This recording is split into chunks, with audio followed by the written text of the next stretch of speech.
और सिर्फ समय नहीं, समय की सीमा भी हम निर्धारित करते हैं। तो कुछ लोग कहते हैं कि इतने कम समय में ये सब कैसे होगा। कभी कभी लोग ये भी कहते हैं, अरे यार होगा भी कि नहीं होगा। और तब मेरे भीतर से एक ही आवाज आती है, 130 करोड़ देशवासियों की आवाज मुझे सुनाई देती है और मेरे मुंह से यही निकलता है, एक ही बात निकलती है,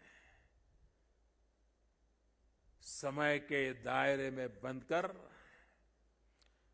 भयभीत होना अब भारत को मंजूर नहीं है। आप देखिए, आदि शंकराचार्य जी को छोटी सी आयु थी, घर बार परिवार छोड़ दिया, सन्यासी बन गए। कहां केरल का कालड़ी और कहां केदार, कहां से कहां चल पड़े, सन्यासी बने। बहुत ही कम आयु में इस पवित्र भूमि में उनका शरीर इस धरती से विलीन हो गया। अपने इतने कम समय में उन्होंने भूगोल को चेंज कर दिया। भारत के लिए उन्होंने जो ऊर्जा प्रज्वलित की, वो आज भी भारत गतिमान बनाए हुए है। आने वाले हजारों साल तक ये गतिमान बनाए रखेगी। इसी तरह स्वामी विवेकानंद जी को देखिए, स्वाधीनता संग्राम में अनेक सेनानियों को देखिए। ऐसी कितनी ही महान आत्माएं, महान विभूतियां इस धरती पर आकर यहां प्रकट हुई, जिन्होंने समय की सीमाओं का उल्लंघन कर छोटे से कालखंड में कई युगों को गढ़ दिया। ये भारत इन महान विभूतियों की प्रेरणाओं पर चलता है। हम शाश्वत को एक प्रकार से स्वीकार करते हुए हम क्रियाशीलता पर विश्वास करने वाले लोग हैं।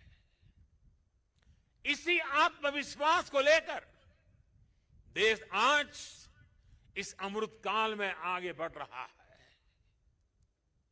और ऐसे समय में मैं देशवासियों से एक और आग्रह करना चाहता हूं। स्वाधीनता संग्राम से जुड़े ऐतिहासिक स्थानों को देखने के साथ साथ ऐसे पवित्र स्थानों को भी ज्यादा से ज्यादा जाएं, नई पीढ़ी को लेकर के जाएं, परिचित कराएं, मां भारती का साक्षात्कार करें, हजारों साल की महान परंपरा की चेतना को अनुभूति करें। आजादी के अमृत काल में स्वतंत्रता आजादी का ये भी एक महोत्सव हो सकता है।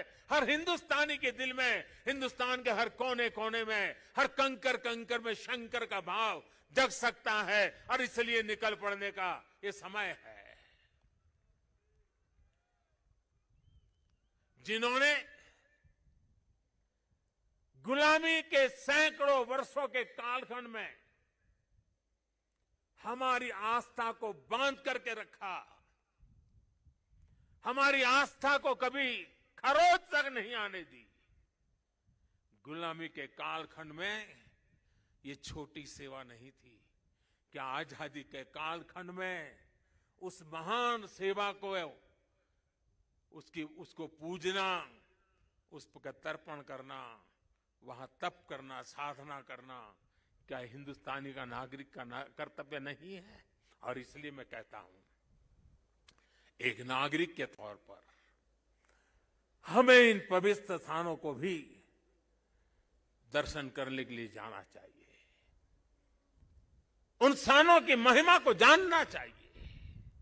साथियों, देवभूमि के प्रति असीम श्रद्धा रखते हुए यहां की असीम संभावनाओं पर विश्वास करते हुए आज उत्तराखंड की सरकार यहां विकास के महायज्ञ से जुड़ी है, पूरी ताकत से जुड़ी है।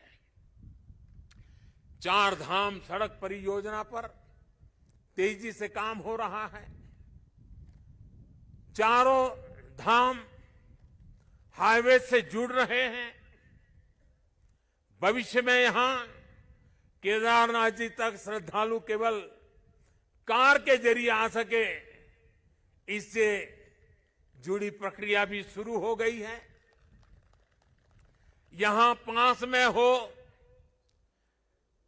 पवित्र हेमकुंड साहब जी हैं। हेमकुंड साहब जी के दर्शन आसान हो इसके लिए वहां भी रोपवे बनाने की दिशा में तैयारियां चल रही हैं। इसके अलावा ऋषिकेश और कर्णप्रयाग को रेल से भी जोड़ने का प्रयास हो रहा है। अभी मुख्यमंत्री जी कहते थे पहाड़ के लोगों को तो रेल देखना भी मुश्किल होता है, अब रेल पहुंच रही है। दिल्ली देहरादून हाईवे ये बनने के बाद देहरादून से दिल्ली आने वालों के लिए समय और कम हो जाने वाला है। इस सब कामों को उत्तराखंड के पर्यटन को बहुत बड़ा लाभ मिलने वाला है। और मेरे शब्द उत्तराखंड के लोग लिख करके रखे, जिस तेज गति से